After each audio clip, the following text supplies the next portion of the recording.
So I picked up my first buy at 19, and I'll basically Yep. buy every 2 to 3,000 down, which will let me buy all the way down sub 10,000 if it gets there.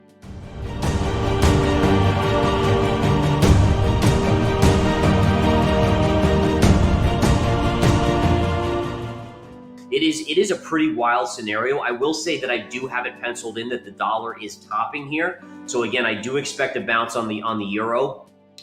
If I show my chart here, I want to show you guys this. This is a pretty cool chart. So if I go to my monthly chart, you can see that there are two significant trend lines that the dollar is now hitting on. And again, number one is this trend line here through these highs, and then this little pivot low here right across. And so I do think the dollar short-term extremely extended. We've had moves like this in the past, but if you look at the size of this move to this move here, it's virtually the same distance now as this to this. So you also have some sort of measured move going on here with consolidation in the middle. So again, think about this. Think about the likelihood here. The dollar is nearing its kind of zenith in the short term. That should give a bounce in the euro. And that's the one, again, as I mentioned, that's the one saving grace for the tech stocks like the NASDAQ, where we could get a little bit of a near-term bounce going into later this month where earnings start to come out. So again, I'm kind of in this position where I'm saying, okay, maybe over the next week or two, you might get a technology bounce, but then watch out once you get into those Apple and Amazon earnings. Right. And if we look at the chart here, you can see that basically where it stopped was kind of these little pivot points right here and right here. Yep. So it makes sense that price was going to hit some resistance there. I think also a discounted factor of Bitcoin is the US dollar, and the US dollar screaming higher certainly doesn't help. Now, how much it hurts, that's up in the air, but it certainly isn't like a helpful hand in lifting Bitcoin up. I think if the dollar is topping like I'm thinking in the next couple of weeks and we see the dollar start to come down, that could be the catalyst for a move up and a break above this near-term 21.822 level, where we do get that move up to this 25.5 level. So you're absolutely right. From last week when we talked, I was looking for potential upside to 25.5. I think we are a little higher than we were last week when we talked, but I think for the most part, you're just hovering in this wedge pattern. Look for a break here, and then you should get that move up to 25.5. Now, I will say, if we break the lower trend line, that would start to be concerning for me. Then you have to start looking for potentially a retest of 17.5 down here. Yeah. But right now, this little range here, it's getting tighter and tighter. I would say within the next 5 days, we've got to assume Bitcoin will get squeezed out, or one way or the other, either a breakout or a breakdown. My analysis, my probabilities are still favoring the upside to 25.5. Yeah, so for me, I'm waiting more for the innovation stocks to report, the Apples of the world. And the main reason here is that if you look at bank stocks, and maybe I can flip over to my chart here, but basically we have JP Morgan already with a big sell-off, right? So what this is telling you, the fact that JP Morgan is down, and this is one of the biggest banks, if not the biggest bank, and it's already down from $173 to $112. So that's telling you that their earnings are going to be kind of which again, the market is already anticipating. Now, I do have a big level that I will throw this out to you. So see this level right here, there's a big gap.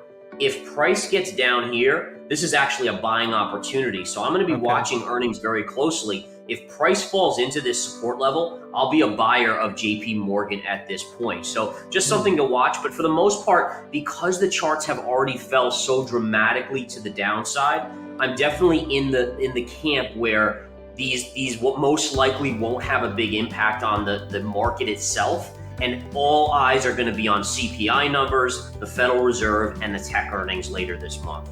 I do think at least the inflation is going to be peaking here, and I think it's important to recognize we've seen oil fall. Again, it's not that it's down below 100 yet, but it's still off of the recent highs of $124. So I think you see things like that. If you look at the copper chart, copper's had a massive correction. We've seen these big corrections in these commodities that should start to filter in and at least bring the rapid rises in inflation down a little bit. So I think the market's going to like that, because that at least tells the Fed, hey, listen, maybe we don't have to continually do 75 basis point hikes. But I think the other side of the coin that is kind of the wild card for the second half of the year here is, why are those commodities falling? Why is oil falling? Is it because we're going into a recession in which case that's bad for stocks in that people won't be spending as much money. People won't be buying a new iPhone every year or whatever they're doing, right? And that definitely will have its impact. So I think that, again, there's this fine line right now where the market wants to see the Fed back off from the hikes. And again, you mentioned the meeting later this month. So I think you're going to get 75 basis points. But the idea here is you want the Fed to throw the market a bone and say, hey, we're going to wait to see how these rate hikes have kind of played out for the next couple months, maybe into the midterms, but then also not seeing the economy really flush into a recession. So it is a weird next 6 months. We're going to know a lot by the end of the year. So I have two kinds of trades going. One is a swing trade where I'm just trying to play like the breakout, and I'll be looking to take profits at 25.5, and then maybe the next resistance, the rest of it off the table. What you're referring to, Paul, is where I'm looking to accumulate a longer investment strategy or a longer position. And basically what I'm doing is I'm using the technicals coupled with kind of the fear index, right? So I love seeing kind of massive fear and panic in the Bitcoin market. It usually denotes at least a short-term low. And then also looking at the chart, it's about where are the technical levels telling us it's going to go. So if we flip over to the chart here, the reason I bought my first one, which was at 19,000, was just simply that it was now, we had just pierced the 2017 high right here, which was around 19.5. So I picked up just 1/6 of what I wanted to own or what I planned to accumulate. I strongly encourage this tactic because ultimately it saves people a lot of stress.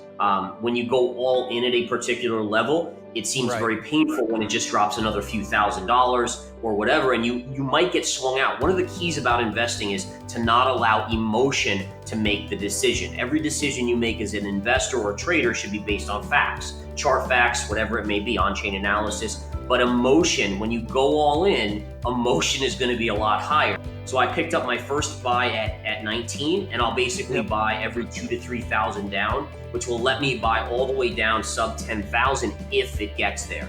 I don't know if it will get there, but I always like to add on the side of caution. I would rather own less Bitcoin and have been cautious and protected my capital than own it all and risk being out of the money and having to stop myself out. So the idea here is every 2,000 to 3,000 down, I'm just going to buy another 1/6 position, allowing me to have a total of 6 total positions that I accumulate. And then my goal here is I see Bitcoin longer term at 200, 300, 500, even $1 million.